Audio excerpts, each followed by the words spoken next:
د اصحابانو د ایمان د داستان و دیرسمه برخه. د اصحابانو د ایمان داستان. لیکوال حضرت امام الواقر الواقدی، ژباړن مولوی صدیق الله مشال، وینکس الجلال زاهد.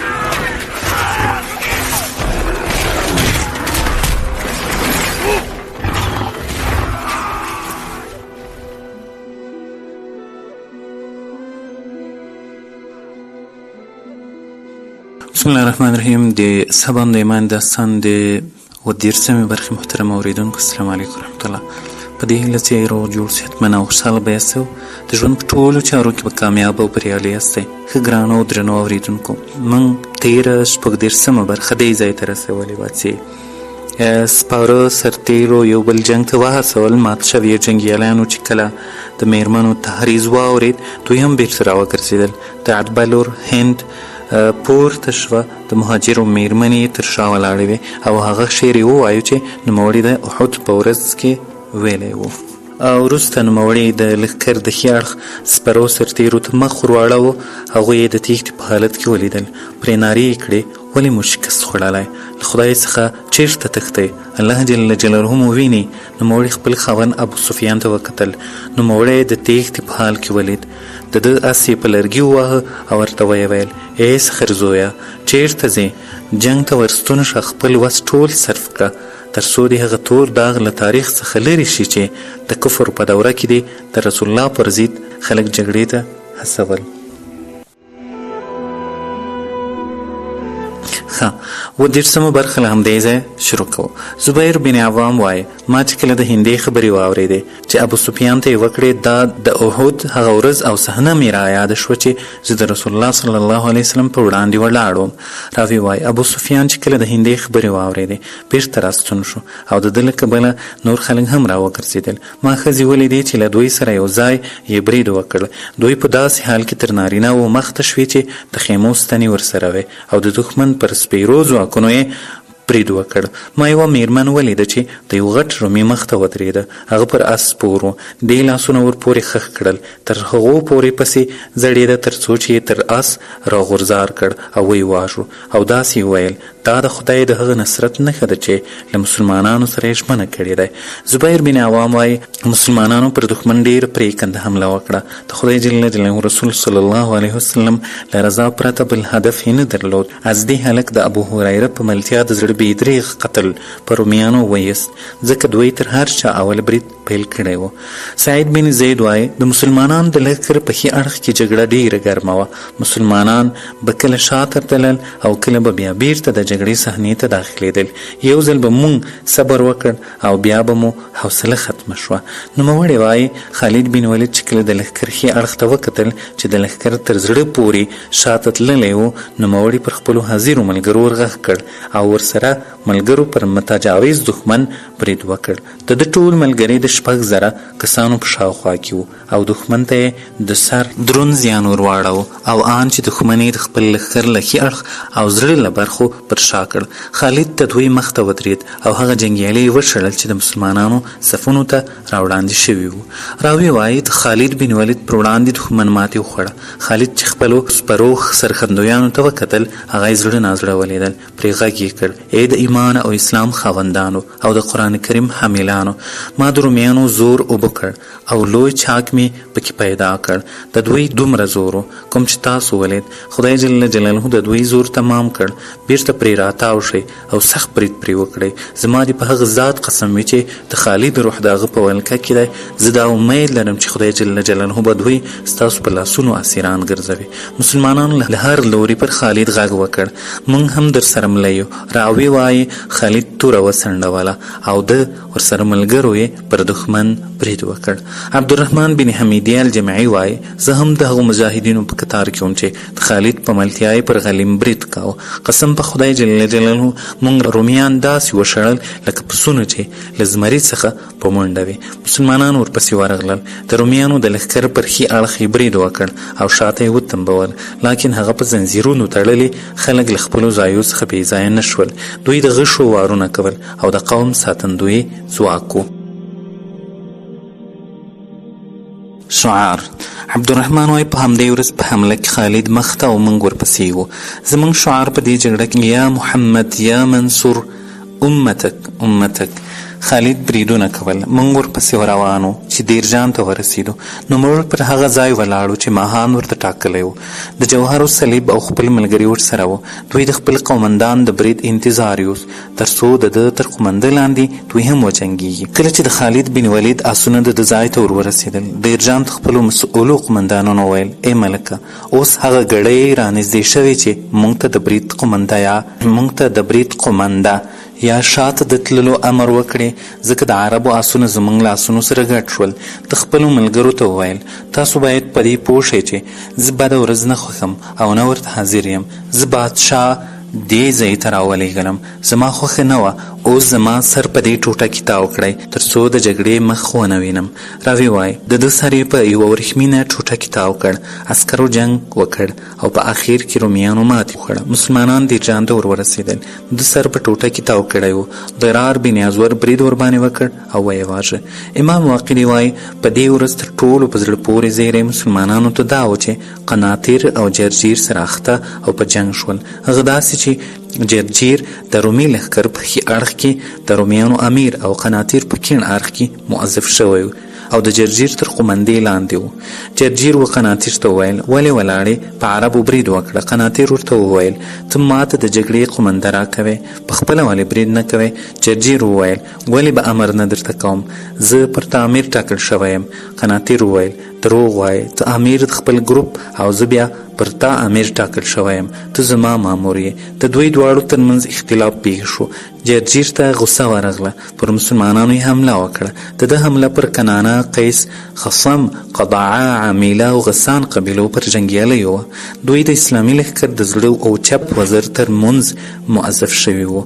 د بیرغو له څښتنانو پرته یې نور ټول مجاهدین له خپلو ځایو شاته کړل او د عربو سره خوات مجاهدینو ډېره سخته مقابله وکړه. رومیان په مات خوړلو مسلمانانو پسې د دوی تر خیمو پورې ورغلل. مسلمانو میرمنو د اسلامي جنګیالیو مخه ونیوه.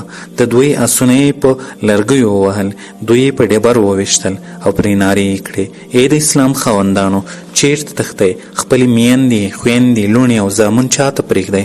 آیا تاسو غواړئ چې موږ رومیانو ته وسپارئ؟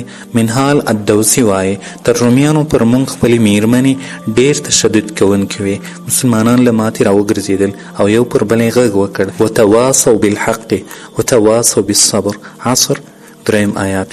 دوی بیرته ورغلل. راوی وایي د همدې مسلمانانو په مخ کې قطامه بن اشم الکناني و چې د مشرکانو د کتار په اوږدو کې یو ځل په توره بیا په نیزه بریدونه کول. نوموړي درې تورې ماتې کړې او داسې شعرونه یې زمزمه کول چې معنا یې ده: زه به زر تر زره پر رومي غپېدونکو سپیانو برید وکړم او زه به دوی د تیرو تورو په څوکو سره ووهم.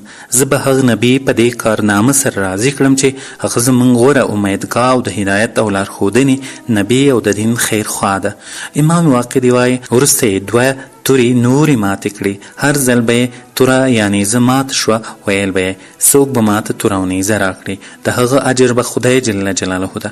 وروسته یې نارې کړې: ای د قیس ډلې، له صبر او اجر څخه پوره ونډه واخلئ، ځکه صبر په دنیا کې عزت او کرامت دی او په آخرت کې رحمت او فضیلت دی. یا ایها الذین آمنوا اصبروا وصابروا ورابطوا واتقوا الله لعلکم تفلحون. آل عمران 200 آیات. راوی وایي د ده قوم د ده وینا ته عملي جامه ور واغوستله او په ښه زړه وجنګېدل. قنامه بن اشم الکناني وایي ما د جرجیر او د ده د قوم په څېر بله داسې حمله نه وه لیدلې. دوی له موږ او موږ له دوی سره ګډ شو. راوی وایي خالد بن ولید له 2000 نفرو سره ورته راوګرځېدی، په رومیانو کې توره کېښودی او ښه به یې درېغه قتلې په ویست.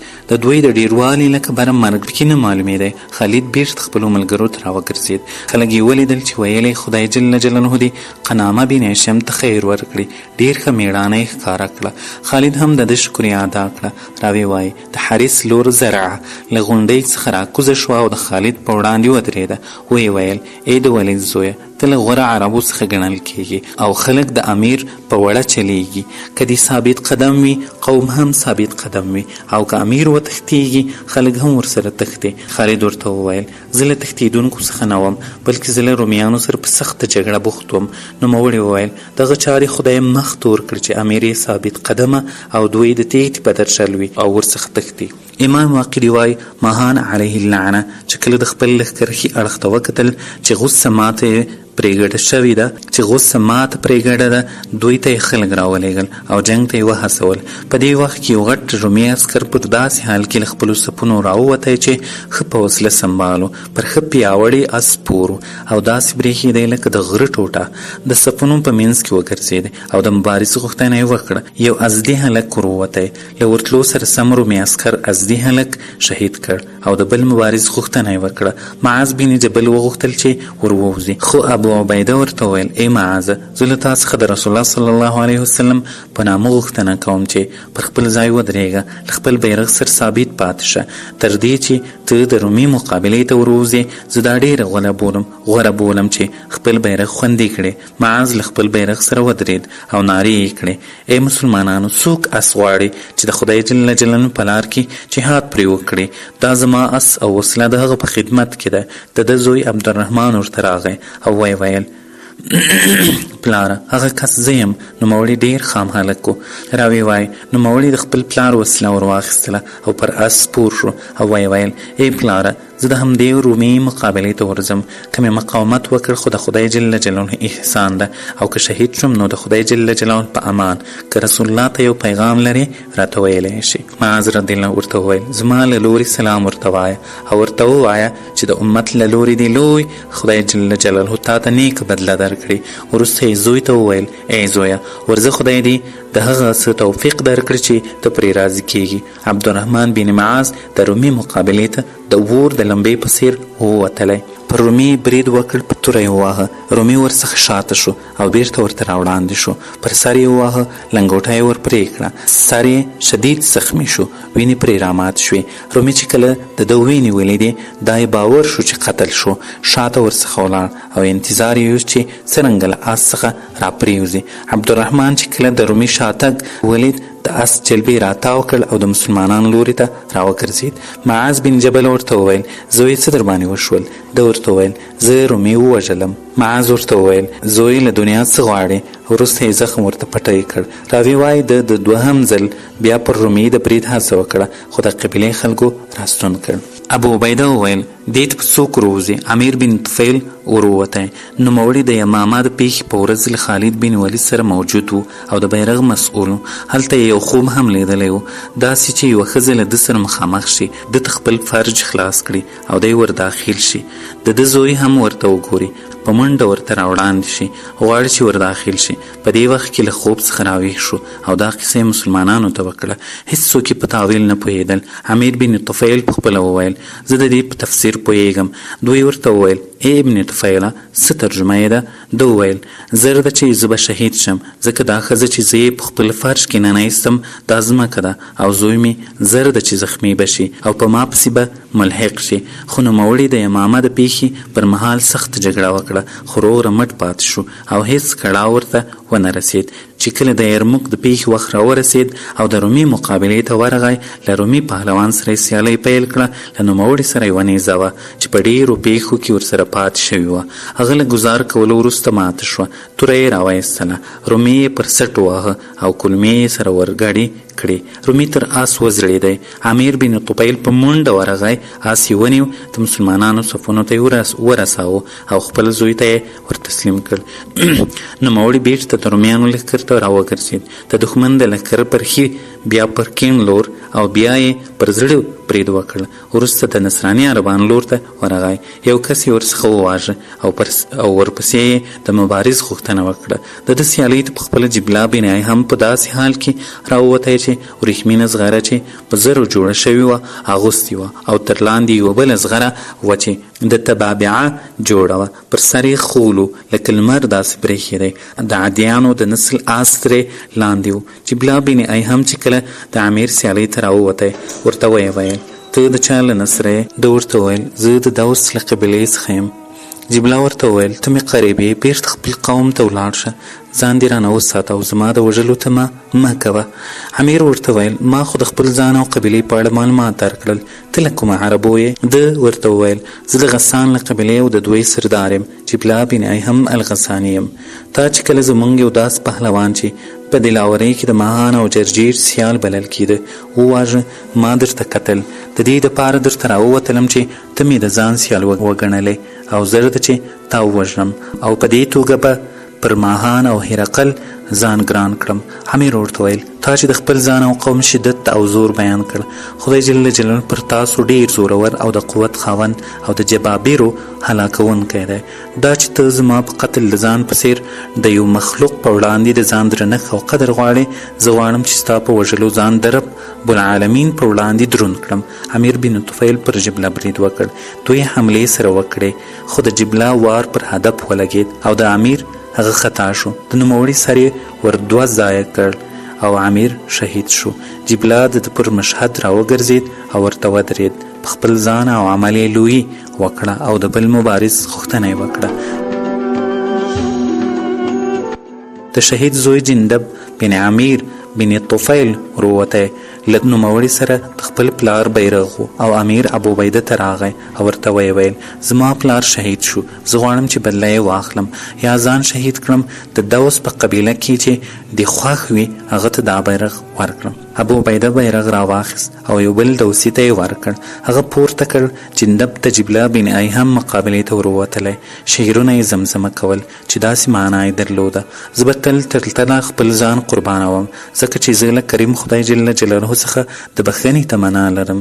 زه به دا کوښښ کوم چې دښمنان په خپله توره سره ووهم او هر ظالم او طاغي به وژنم. جنت او د هغه په باغونو کې به د دل لپاره استوګنه د هر اتل او صابر میړنۍ دپاره مباح او منل شوې ده. راوی وایي نوموړي جبله ته ورنږدې شو او ورته ویې ویل ای زما د پلار قاتله راته ټینګ شه چې زه د پلار غچ در څخه واخلم. جبله ورته وویل ته د دې مقتول څه شی؟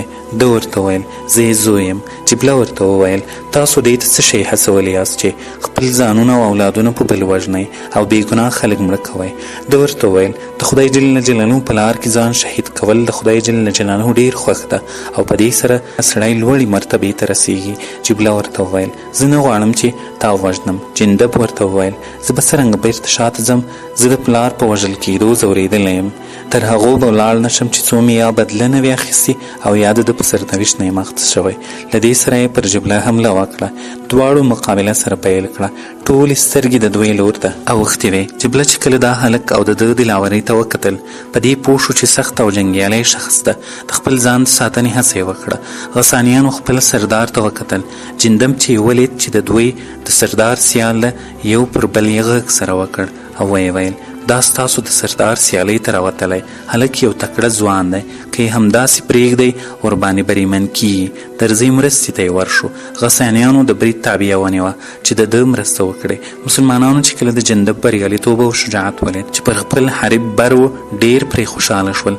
امیر ابو عبیده چې د ده کارګري ته وکتل تر سترګو یې اوښکې راغلې او ویې ویل د خدای جل جلاله په لار کې جهاد همداسې وي، ای خدایه د ده د عمل منظور کړي. جابر بن عبدالله وایي زه د یرموک د پیښې شاهد وم، کله چې جندب له جبله سره مقابله پیل کړه د ده په ډول بل پیاوړی هلک ما هېڅکله نه ولیدلی. له دې وروسته جندب بیا پر جبله وار وکړ، ویې واهه، د ده د ګزار له کبله سست شو خو جبله وار پرې وکړ. جندب یې شهید روح یې جنت ته پرواز وکړ او د پلار خوب یې رښتینی وخوت. جبله د ده له مشهد سره ودرېد او د بل مبارز غوښتنه یې وکړه خو قوم یې پرې نارې کړې راځه تا نور خپله وظیفه سرته ورسوله. نوموړي په داسې ډول ور روان شو چې په خپل ځان یې ډېر فخر کاوه او بیرته تر خپل صلیب لاندې ودرېد. ماهان خپل استازي ورته راولېږئ او د ده شکریه یې ادا کړه. مسلمانانو ته د امیر بن طفیل او د ده د زوی په شهادت سره ستره صدمه ورسېده. په دې وخت کې دوسیانو نارې کړې الجنه الجنه، د خپل سردار غچ واخلئ. ازدیان چې د دوی حلیفان وو هغوی هم ورسره مړه شول. پر غسان لخم او جذامي برید پیل کړ، شعرونه یې زمزمه کول او ابو عبیده هم پر مسلمانانو غږ وکړ او ویل وسارعوا إلى مغفرة من ربكم وجنة عرضها السماوات والأرض أعدت للمتقين. ژباړه: پر هغه لاره په منډه منډه وځغلئ چې ستاسې د پروردګار د بښنې او د هغه جنت خواته تللې ده چې هغه یعنې جنت لکه د اسمانونو او ځمکې په شان پراخ دی او هغه د هغو خدای ویریدونکو لپاره تیاره کړی شوی دی.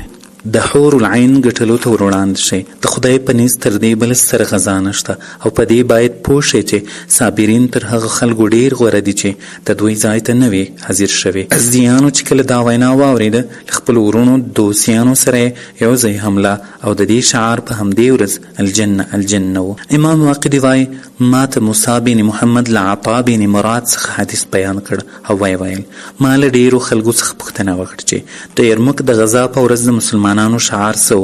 هغه راته وویل د ابو عبیده شعار امت امت، د عباسیانو شعار یا لعبس، د یمن د بیلابیلو پرګنو شعار یا انصار الله، د خالد او ورسره ملګرو شعار یا حزب الله، د حمیر شعار الفتح الفتح، د دارم او سکاسک شعار الصبر الصبر، د بني مراد شعار یا نصر الله انزل. راوی وایي کله چې دوسیانو برید وکړ ازدیانو یې هم ملاتړ وکړ د نصراني عربانو مقابلې ته ور وړاندې شول، د دوی د صلیب لور ته ور وخوځېدل، دښمني تیت پرک کړل، ځان یې د دوی د صلیب لور ته ور ورساوه. یو سرتیری د خسان د بیرغ پر اخیستونکي برید وکړ، تر آس یې لاندې راوغورځاوه، صلیب یې له لاسه ولوېد. د ازدیانو او دوسیانو څه شهیدان شول، خو هغو داسې مثال درلود لکه په تور اوښ کې سپین خال. وروسته غسانیانو د خپل صلیب تر لاسه کولو په نیت حمله وکړه. جګړه ډېره شدیده شوه او زیات شمېر خلک ووژل شول.